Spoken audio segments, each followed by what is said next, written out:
Can you hear us? Yes, I can. Are you asking me? Yes, I'm asking you. Okay, I can. Yes. Yeah. We can hear you, but we cannot see you as yet. Yes, now we can see you. Yeah. Okay. Should we start? Yeah. Okay. Just a moment.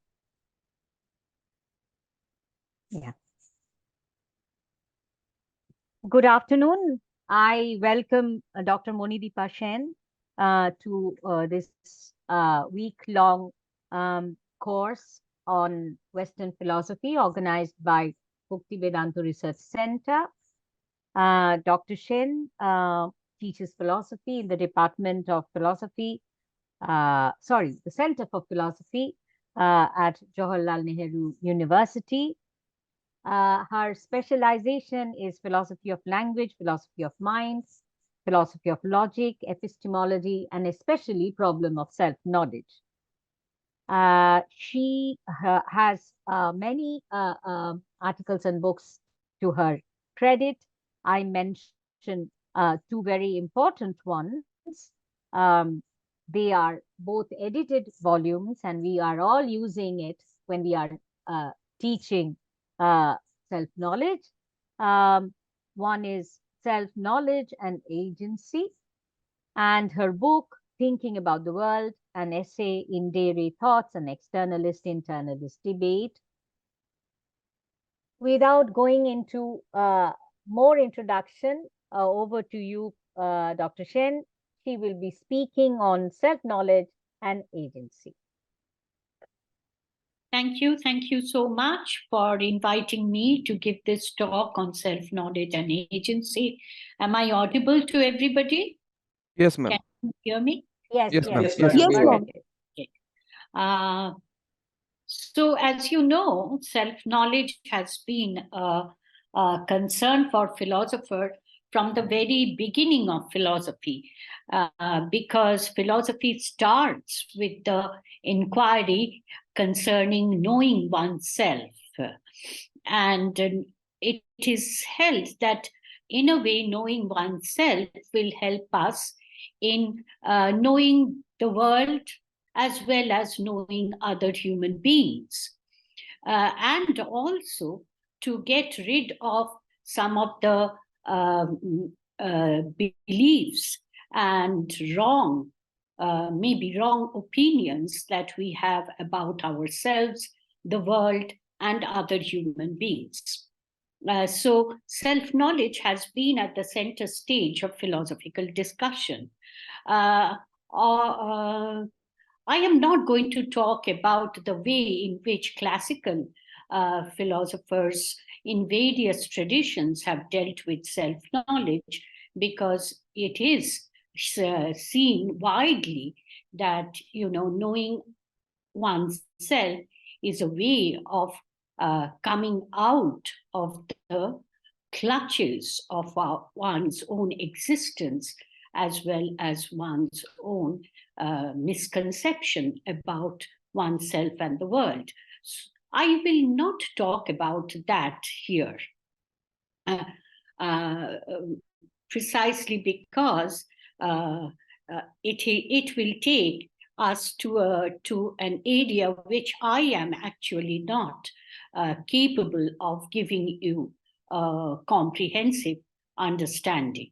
What I am going to talk about is self-knowledge in a rather humdrum sense of the term, and self-knowledge as it has been discussed in philosophy from in the 20th century, particularly with the advent of analytic philosophy of mind, I would say, which has been to a very important extent a critique of the Cartesian dualism. So I will confine myself to that area where self-knowledge actually has been discussed extensively by philosophers, starting from, you see a full chapter on self-knowledge in Gilbert Ryle's famous book called Concept of the Mind, which is a critique of the Cartesian picture of self-knowledge and mind in general, followed by Wittgenstein's critique of the idea of knowledge in the context of self-knowledge, uh, to Davidson and some of the more recent works on self-knowledge and agency. So that would be my trajectory. So without further, I think I would like to share my PPT. I think I can go to share screen, and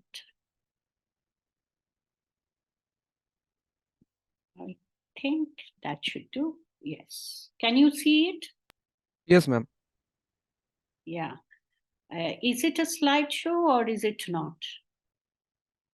It's not the full screen mode. Okay. So, sorry, I'm very bad at this.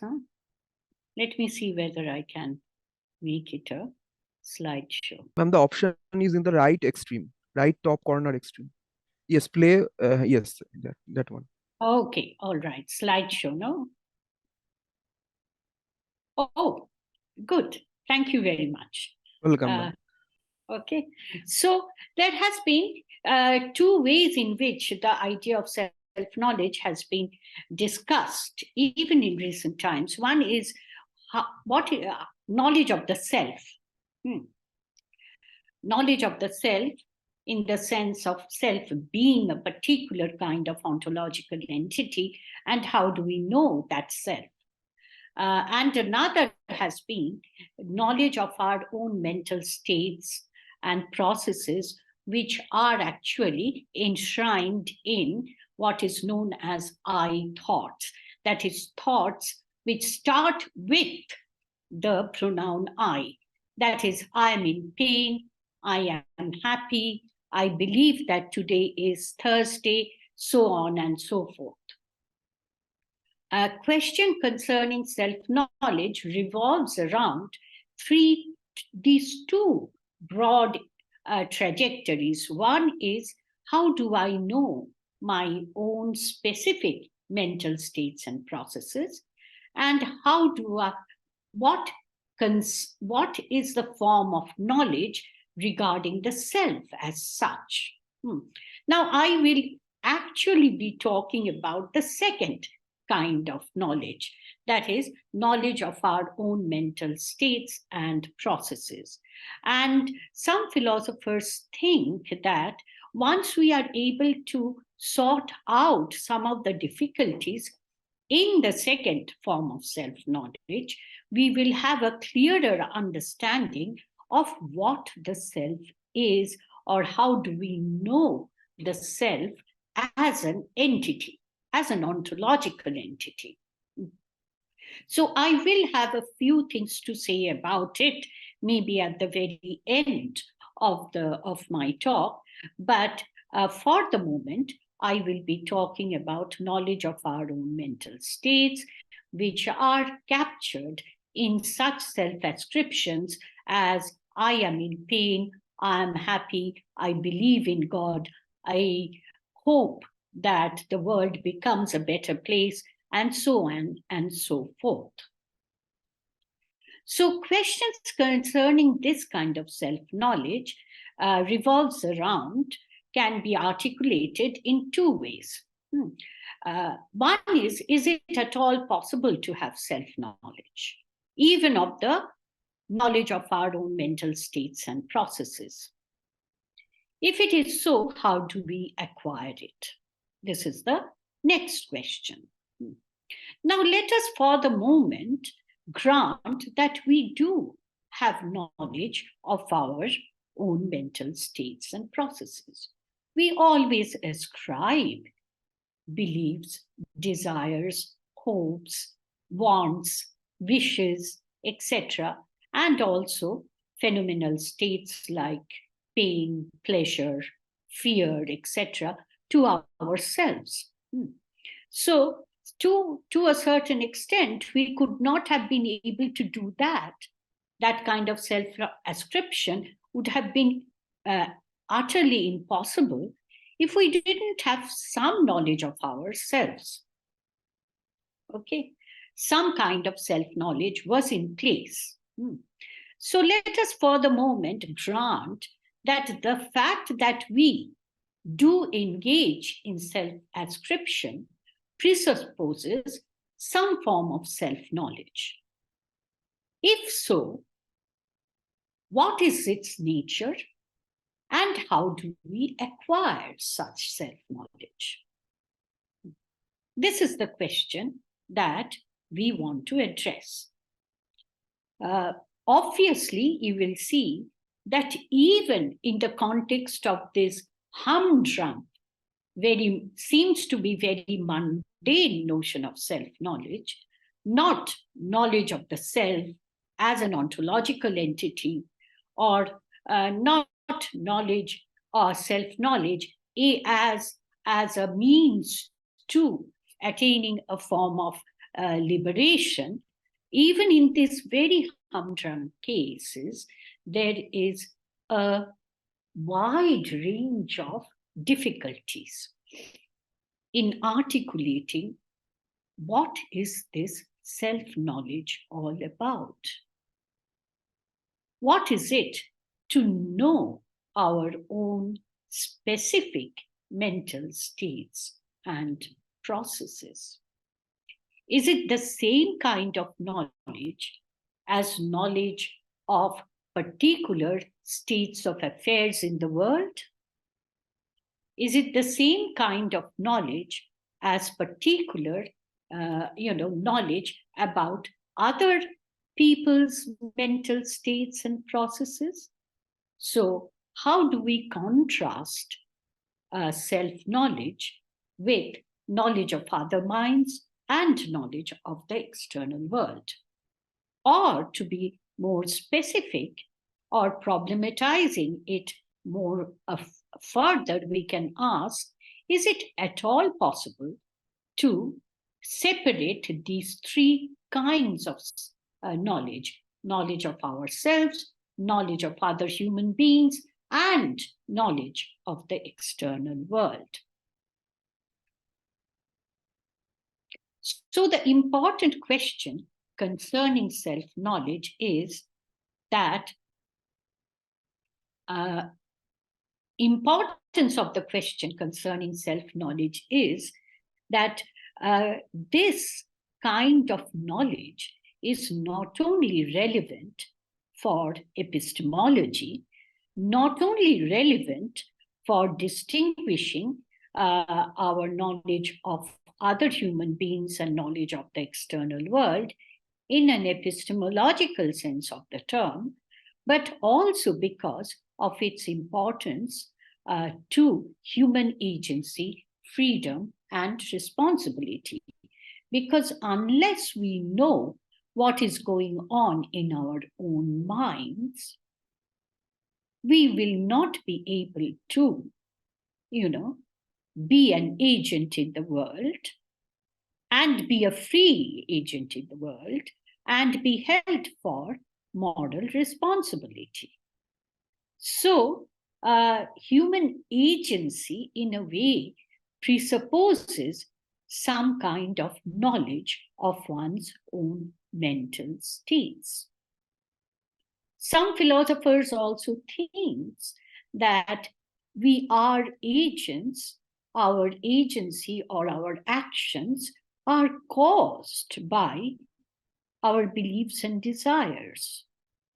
And unless we know what our beliefs and desires actually are, we cannot be an agent in the world precisely because actions are caused by our beliefs and desires.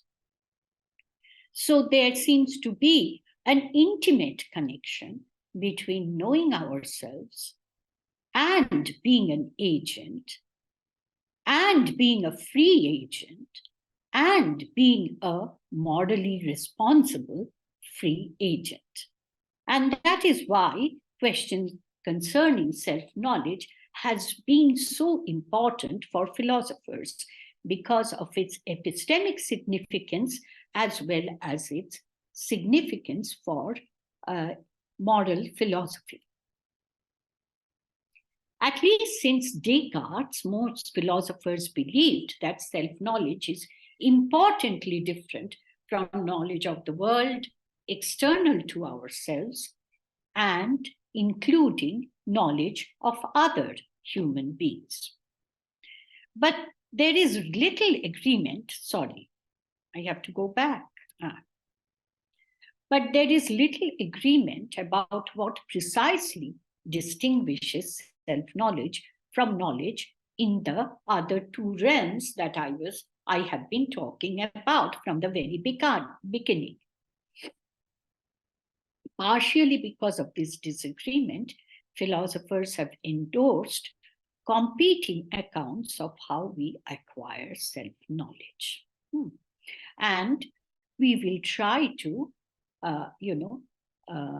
explain what are these competing accounts of how we acquire knowledge of our particular mental states and processes. Am I audible to everybody? Yes, ma'am. Yes, ma'am. Yes, ma'am. Yes, madam. Absolutely. And what should I go on speaking and then stop and then you ask questions? Is this the method that is Yes. that is being followed? More or less, this is the method, but sometimes they are asking questions in the middle as well. I did allow them to do that. Yeah, if you think that I have said something which is completely, ununderstandable to you, please raise your hand and we can go back to it. Because otherwise, you may not be able to follow the next point that I am making. Okay, so do feel free to interrupt in between if something is not clear to you at all. Okay, ma'am.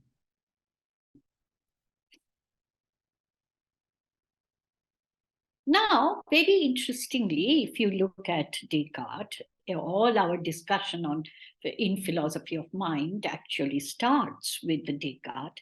Descartes makes an ontological distinction between the mind and the body. But this particular ontological distinction between the mind and the body is, though there are certain criteria that he follows, mind being non-extended, body being extended, and so on and so forth. But if you look at his cogito, then you can see that this ontological distinction is based on an epistemological distinction as to how we know our own minds and how we know the outside world. So the first principle, so he uses the method of doubt, which is the method in epistemology, to establish the first principle of his philosophy, which is I think. And this I think is so certain and so indubitable that all our knowledge is based on and is derived from this one primordial axiomatic knowledge of I think. So the ontological distinction between mind and the body is actually based on an epistemological distinction between how I know my own mind and how I know the rest of the world. I can doubt everything in the world, but my doubting my own particular current occurrent mental state is impossible because that leads to a contradiction. So, since the ontological distinction between the mind and body is so, importantly based on an epistemological distinction between knowing my own current, mental state, and particularly my thinking, being a thinking being, as it were, and knowing other things in the world, the problem of self-knowledge becomes central to the ontological distinction between the mind and the body and the external world. And therefore, how are we to cash out this distinction between knowledge of our own present mental states and the knowledge of the external world and other people's minds?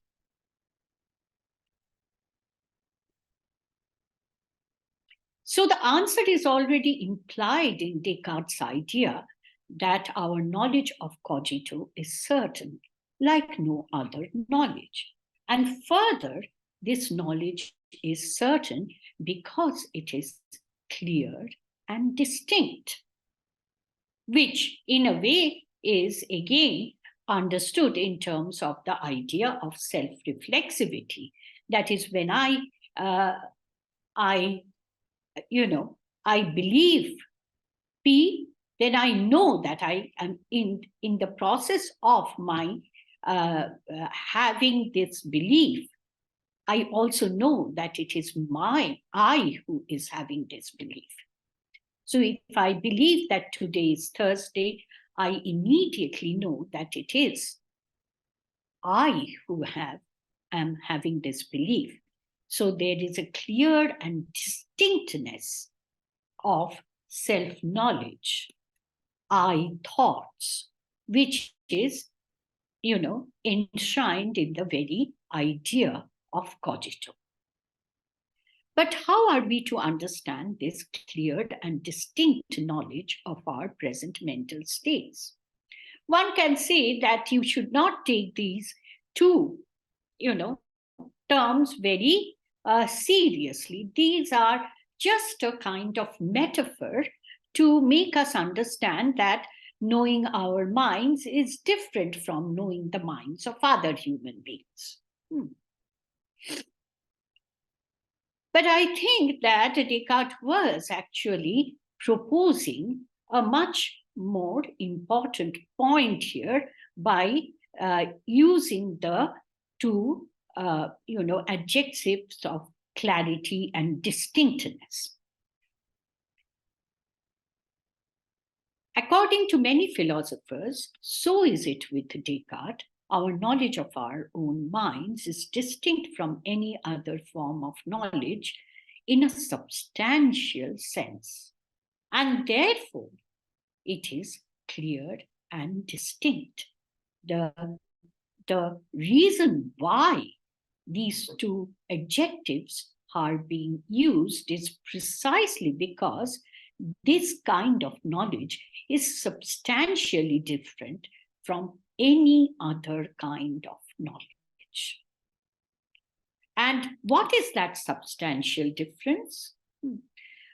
Before going on to the substantial difference, or to put it in a different way, the idea of this difference can be brought out by, highlighting three features that self-knowledge seems to have. And these three features, as you can see, are immediacy, authority, and transparency. Immediacy tells us that no independently articulatable grounds for claiming to know one's own mind is required. What does that mean? So if I say I'm in pain, my saying so is enough for you to claim that I'm in pain. You do not have to, you're asking, how do you know you are in pain doesn't make any sense.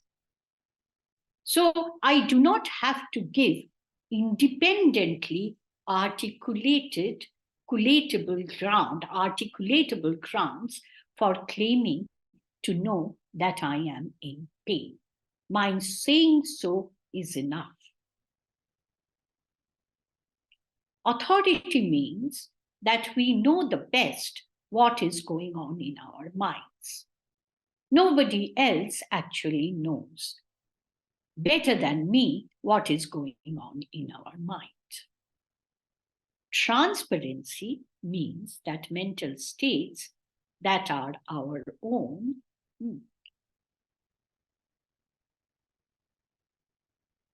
are transparent in the sense that the person knows it to be so. That is, as soon as I am in pain, or I have a belief, or I fear, I know that it is me who is having this particular pain. So these are the special features of self-knowledge, which is lacking when it is knowledge of other minds. If I say Madhuchanda is in pain, you can very well ask me, how do you know? And I have to give you a cogent reply to that. Unless I'm able to give you a proper reply to this question, I will actually not be able to claim that I know Madhuchanda is in pain. Obviously, that Madhuchanda is in pain, I am getting this information from some other source. Either she has told me, or there are certain, external behavioral manifestation of pain, which makes me, infer that she is in pain. Or a third person has told me that Madhuchanda is in pain, and I am reporting it to you that Madhuchanda is in pain. So the immediacy, authority, and transparency of self-knowledge is not there, it seems, in the case of knowing other human beings, or even knowing the external world. Therefore, it requires a special explanation. Now we will see, and maybe you already are wondering, do all these features actually are present in all forms of self-knowledge? Or are we to take these special features on the face of it? Can't we actually question them? Actually, philosophers have questioned these, these special features. But for the present, it seems intuitively quite plausible that these three features are present in most of the kinds of, knowledge that we claim about our own minds. Though, of course, each one of them have been problematized by philosophers. Like the idea of immediacy has been problematized by Ryle. Or the idea of transparency for all these three features have been problematized by Gilbert Ryle in his work. Some of them have been problematized by philosophers like Davidson. We will come to that as we go along. But for the moment, these features seem to be apparently very significantly present in self-knowledge and not in other forms of knowledge.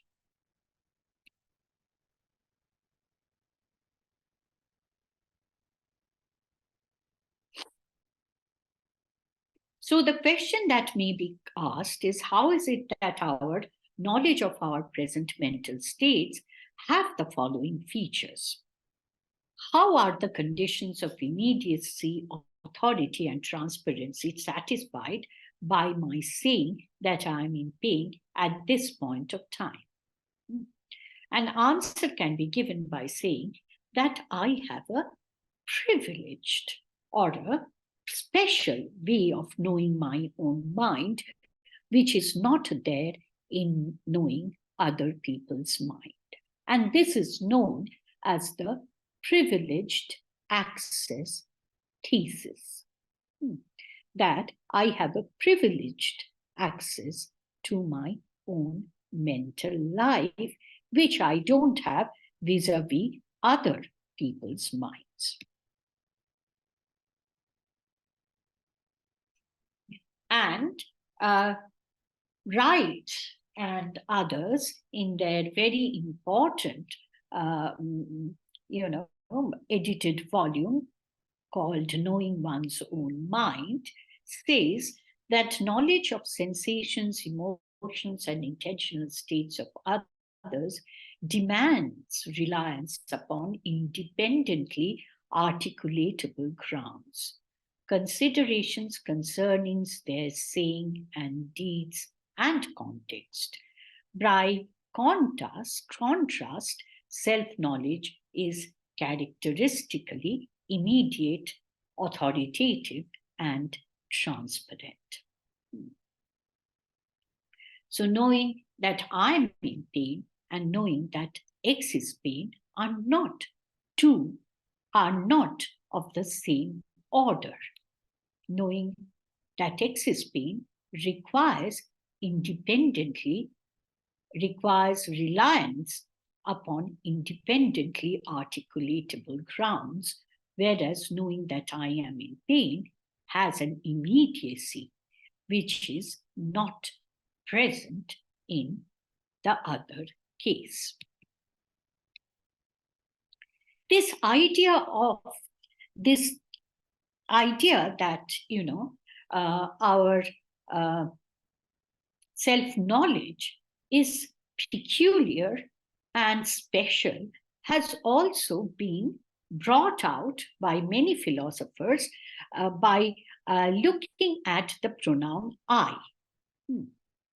Pronoun I is, in our language, is immune from two kinds of reference failure. One is non-reference, when the person who is talking about herself uses the term I, she or he is referring to herself. So, there cannot be a failure of reference in the context of I. There cannot be a mistaken reference. You may be mistaken about the adjective, but you cannot be mistaken about the use of the adjective, but you cannot be mistaken about the use of the pronoun I. So pronoun I's is immune from two kinds of reference failure: mistaken reference and non-reference.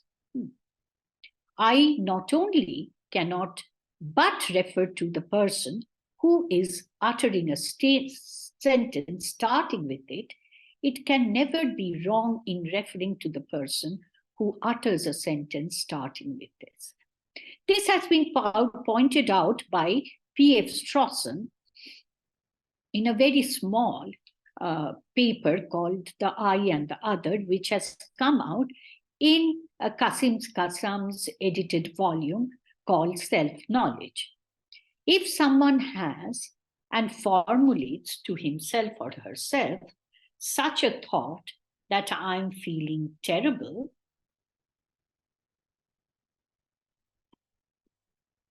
just give me a second. Then his or her I is guaranteed against two kinds of failure to which the uses of some other definite referring expressions are sometimes exposed to. It is guaranteed against lack of reference, and it is guaranteed against mistaken or incorrect reference. This, linguistic peculiarity of I, according to philosophers of language and philosophers of mind who follow from or who sort of take insights from philosophy of language, claim that, this is due to the fact that epistemically we have a privileged access to our own mental life. And that is, in a way, mirrored in the very use of the pronoun I in our language. So where am I going? I don't know. I'm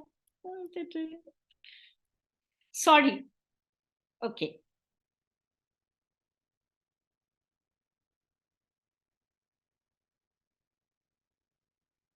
So I was here, now I'm here.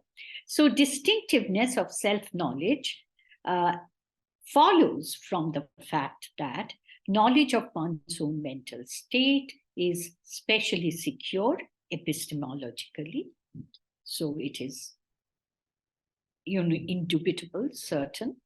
One uses a unique method to determine one's own mental state. One is uniquely positioned to regulate one's own mental state.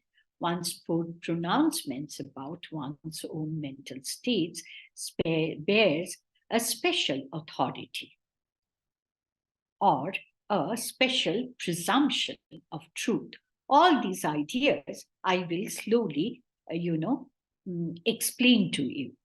So there is an asymmetry between the first, first person self-knowledge and knowledge of other minds or the external world. So what is this asymmetry? Some philosophers have tried to, understand this asymmetry between first-person self-knowledge, and knowledge of other minds purely in epistemic terms, that we have a particular way of knowing our own minds, which is not there in the context of other human beings. So you can cash out this asymmetry purely in an epistemic manner.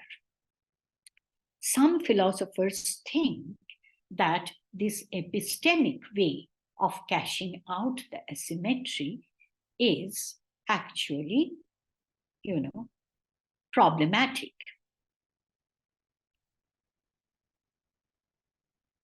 This particular idea that, that the epistemic asymmetry is not possible, that takes various forms. One group of philosophers would say, actually, this asymmetry is a mere illusion.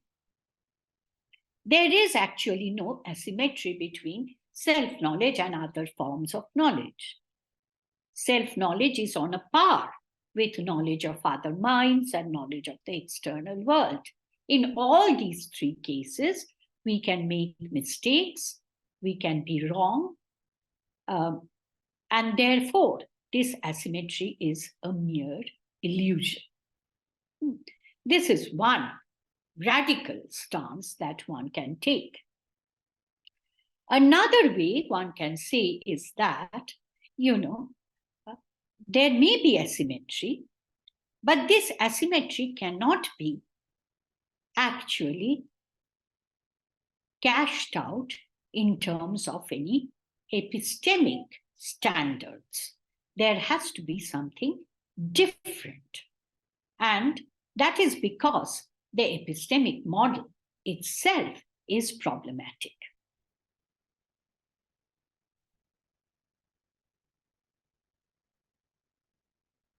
So, broadly speaking, there are these two groups of philosophers. One group of philosophers would say that, there is no asymmetry, it's a mere illusion. Another group of philosophers would say there is asymmetry, but this asymmetry cannot be epistemically understood. If we try to understand it purely through an epistemic explanation, we will be doing injustice to the very notion of self-knowledge that we are working with. In between, there are other, interesting positions. I'm not sure how many of them I'm going to be able to actually articulate, explain to you. One very important domain where, philosophers have questioned self-knowledge is from an externalist perspective. That some philosophers like Putnam and Birch would say that self-knowledge is not possible if you hold an externalist account of mind. If our mental content is individuated externalistically, then that kind of self-knowledge is not possible, because there could be contents of our mind which are not known to us. So externalism and self-knowledge do not go together. They are incompatible with each other. So either you have to hold on to externalism and give up self-knowledge, or you hold on to self-knowledge and give up externalism. So this is another challenge to self-knowledge, the special form of self-knowledge, the special form which accounts for this asymmetry. So there are philosophers who think that self-knowledge is an illusion. There are philosophers who think that if we hold on to an externalist account of mind, then self-knowledge is impossible. Either we give up externalism or we give up self-knowledge. And there are yet another group of philosophers who think that self-knowledge has to be understood in a very different way. And it is only by understanding it in a very different way we will actually be able to account for the asymmetry between self-knowledge and other forms of knowledge. So these are the, various contours of the debate that we are dealing with here. So you can see that, we started with a very, very simple case of self-knowledge, that I'm in pain or I believe in God, etc. And now the things are becoming more and more complex. So there are two distinct epistemic models that have been used to understand self-knowledge. One is the observational model. Mental states are genuine conscious episodes and processes to which the subject has a, privileged access. And usually this privileged access, this observational model appeals to, and by now I'm sure some of you have guessed what it is, they appeal to introspection. So we have an introspective awareness, immediate introspective awareness of our mental, occurrent mental states. And it is because of that we have a privileged access. And this introspective account helps us to account for the asymmetry between a first person knowledge of one's mind and the third person knowledge of our mental states. Another model, which is an inferential model, holds that we know our own mental states on the basis of the knowledge of our behavior. Because it is from looking at these behavior that the subject is able to actually understand what is going on in his or her mind. Sometimes it may be possible that somebody else knows me better than I do. Very often we have this experience. Very often it happens that a friend tells me that this is what must be going on in your mind, though you are actually denying it. So somebody very close to me may know my mental states better than what I am able to see, as it were. If that is the case, then knowing my mind involves some kind of inference based on certain observable data available to me or to others. This inferential model actually, in a way, denies any asymmetry. So Ryle says that, the illusion of asymmetry that we have,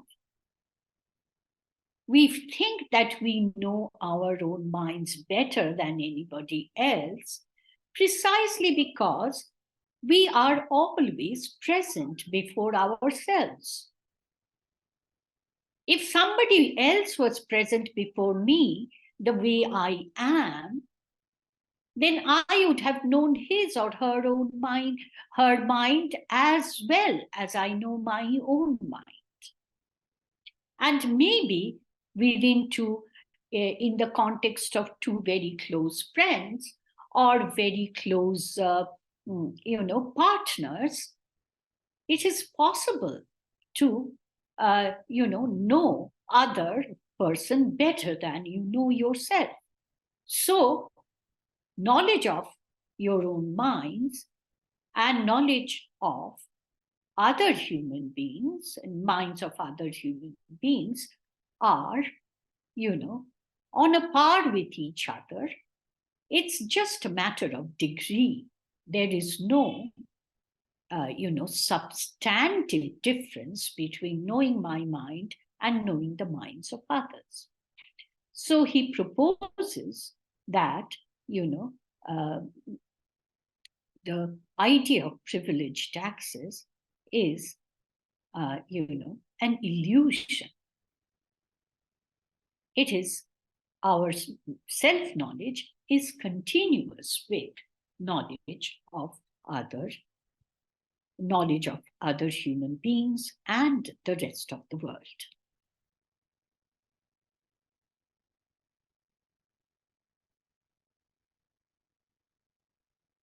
So,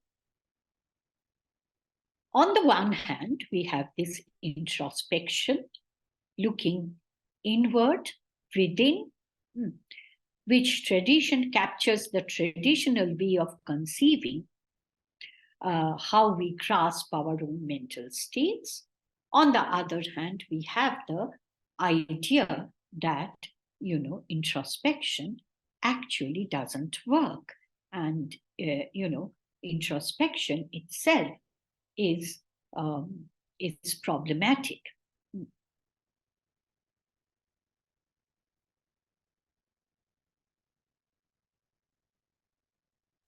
So one way of problematizing this idea of introspection goes like this. How then does introspection differ from other methods of knowledge? One standard answer to this is that introspection, unlike all other modes of knowledge, gives one direct access to its object. Now, there are two senses of directness that are relevant here.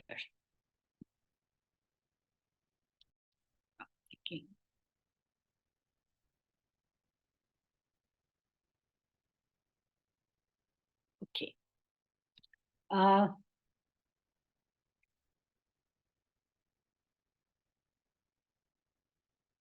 Let me put it in a different way.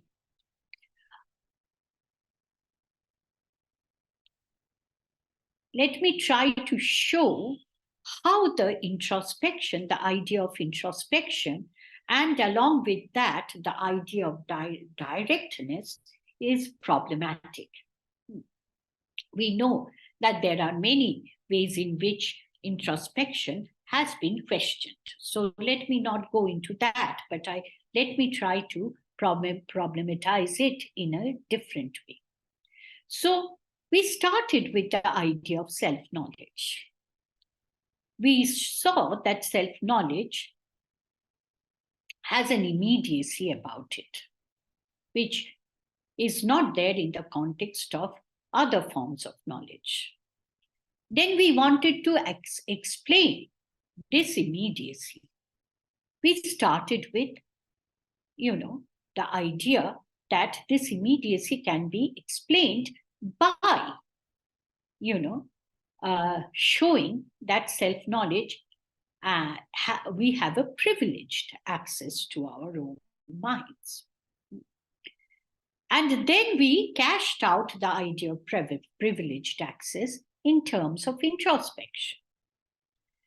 But again, when we are talking about introspection, we are saying that introspection gives us a direct immediate access to its objects. Now, we wanted to explain directness, immediacy, which itself is actually presupposed in the very idea of introspection. So there is a circularity involved in understanding self-knowledge.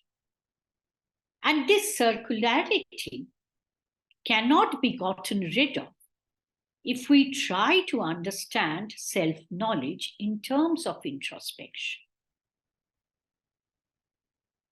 And therefore, many philosophers have said again and again in the history of philosophy that, self-knowledge cannot be understood as a proper form of knowledge at all, because it makes, the very famous idea that we find in Kant, the subject, the self, cannot be an object of knowledge, because it has to be present before any form of knowledge takes place. So therefore, if we try to actually articulate self-knowledge in terms of introspection, there is no other way but to fall into the trap of circularity. Therefore, we have to understand self-knowledge in a very, very different manner.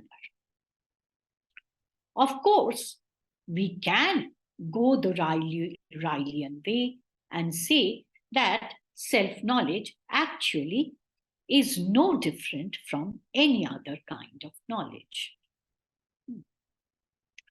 We may follow Freud and say there may be parts of our mental life which is so very hidden from us that, we require help from others to make them explicit for ourselves. Sellers and Evans say that self-knowledge requires outer observation rather than inner observation. And Putnam and Birch holds that the incompatibility in the very idea of privileged access and the idea of externalism with regard to mental content. Now, I have talked a bit about Rai. Many of you know what Kant has said about, I think, accompanying each and every thought that we have. I am not going to go into, and we also have seen how, Freud has articulated, the idea that there may be our parts of our mental life which is hidden to us. That actually does not immediately take away subjectivity from us altogether. There are many Freudian, sympathetic philosophers who are sympathetic to Freud, who still would, maintain that there is still a possibility of self-knowledge, not in the sense of immediate introspective access, but in some other access, some other way. Sellers and Evans' position is very good, very interesting, but I won't be able to go into that. So let me skip and go straight on to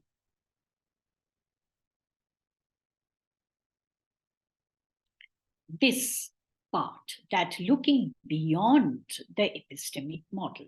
Since the epistemic model has so many difficulties and so many, objections to it from various quarters, let us try to understand the asymmetry between self-knowledge and other forms of knowledge in a different way. Am I audible to all of you? Yes, ma'am. Yes, madam. Yes, ma'am. Is there anything that you want to clarify at this point? No, madam. Okay, good. Then I'll go as I will try and in the next half an hour, I'll try to, give you a flavor as to what could be a non-epistemic model of cashing out the very idea of asymmetry between self-knowledge and other forms of knowledge.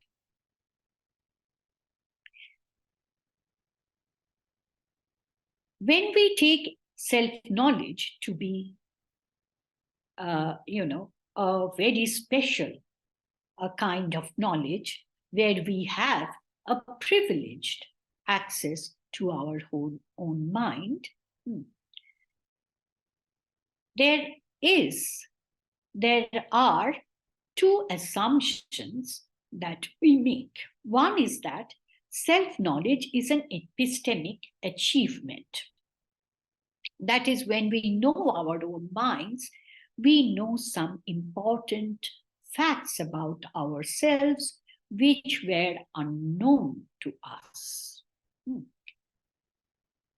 So when I say I believe, I know that I have a belief to the effect that God exists. It seems that I have, a fact. I have come to know a special fact about myself, a fact which was hitherto unknown to me. So self-knowledge is an epistemic achievement where I get new information about myself. And self-ascription, which are articulated our articulations of such knowledge are genuine assertions about what we know about our own minds, and hence are either true or false. So self-ascriptions like I am in pain, I believe that God exists, these kinds of self-ascriptions are articulations which can be taken as either true or false.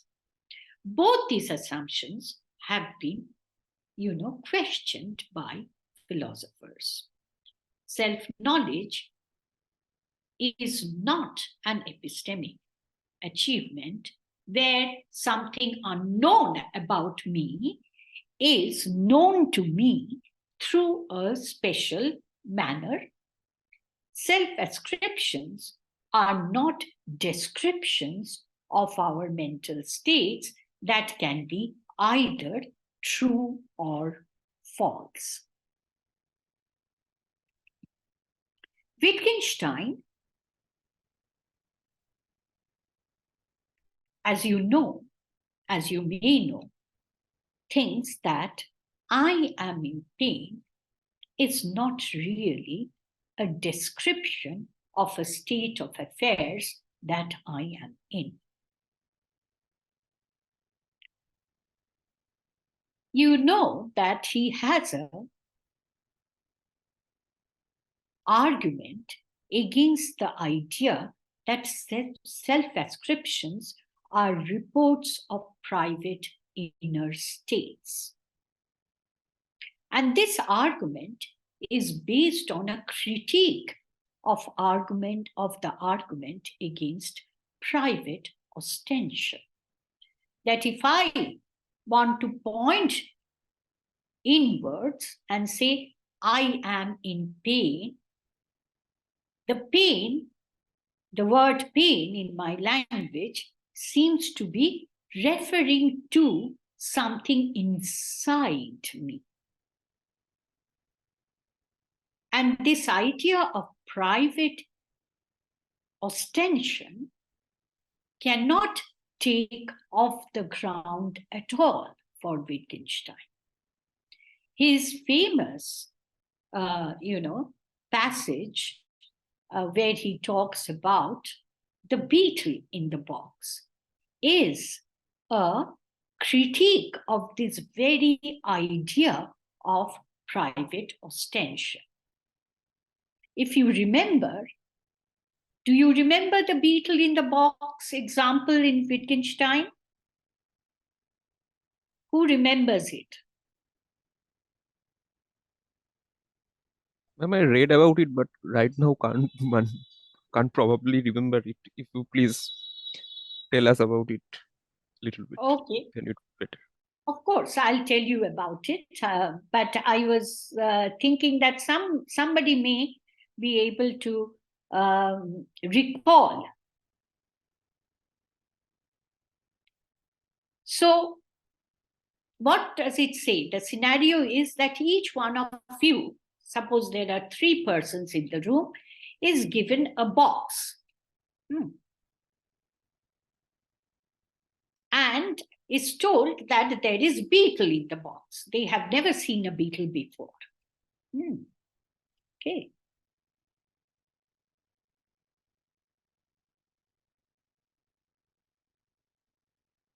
I open the box and I see an insect inside, and I say, oh, that's a beetle. I privately point to that creature inside the box and say, that is a beetle. You open the box and you see a small pebble inside. And since you are told that there's a beetle in the box, you take that to be the beetle. And the most interesting thing is that somebody may open the box and there is nothing inside the box. And he may think that this, empty space is what Beetle is all about. So if we take our private mental states to be inner in this sense, then there is no way we can compare and see who has gone wrong.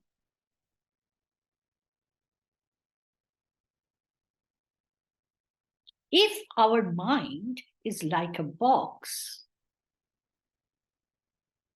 where certain inner processes takes place, then the only way we can talk about them is by way of private ostension. And if it is only by way of private ostension that we can talk about our own mental states, then we cannot make a distinction between what seems right and what is actually right. And therefore, the question of being right or wrong doesn't make any sense at all. So his argument against private language in a way spills over to his arguments against this inner observational model of self-knowledge. And therefore, he says, I am in pain is not a report of what is going on in my mind, because I can never point inwards and say, I am having a pain now. This is pain. He gives another example, very well-known example, and he says that suppose you have a feeling for the first time and you write it down in a diary. And then after 2 years, again, you suppose love. I'm in love. Suddenly you are in love and you write it down.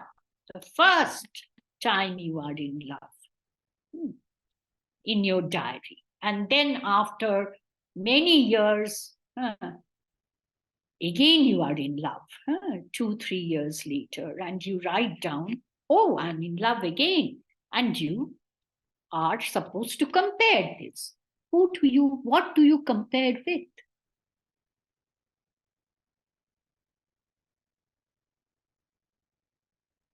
Myself a few years back, the state of myself a few years back, as per written in the diary, as per noted in the diary. As per written in the diary. As per written in the diary, isn't it? Is it Yes, the ma'am. same how do you know that it is the same experience that you are having? Unless there are certain intersubjective, understanding of the very idea of love. You have to be placed in the language game of love, which cannot just include you. That the word love would make any sense at all. And this goes for each and every word in our language. So you have to have the idea. So there is a language game and there is a form of life into which the words it is by being part of this language game and form of life that the words get meaning.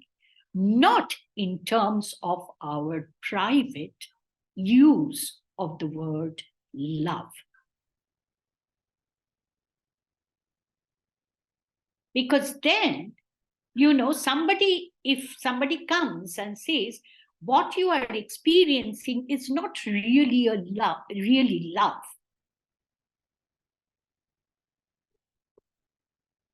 It may be infatuation, but it's not love. You can always say, I am saying that I'm in love. So, as you know, the whole argument against private language is an argument against solipsism. So our mental life is also cannot be privately articulated. There is a language game in which we enter as we enter our mental, as we try to grapple with our mental life. So that's why he says that I'm in pain. Is that clear? Yes, ma'am. Hmm? Yes, ma'am. So that's why he says that I'm in pain is an expression rather than a description of my being in a particular state. And this expression is neither true nor false. So this is expressivism, which he takes from, expressivism cuts across many areas of philosophy, like you can be an expressivist vis-a-vis moral language. And you can be an expressivist while talking about self-ascriptive statements, as Wittgenstein does. So one way of arguing against inner observational model is going the Wittgensteinian way, trying to show that self-ascriptions are not private reports of inner states, and therefore our knowledge of our own mind is not like an inner observation of what is going on in our mental life. Wittgenstein's argument, those of you who have read Wittgenstein's philosophical investigation would be familiar with these arguments. Davidson has an argument against privileged access thesis, which is also a semantical argument, but not of the kind that Wittgenstein gives. And let me try to articulate it as quickly as I can.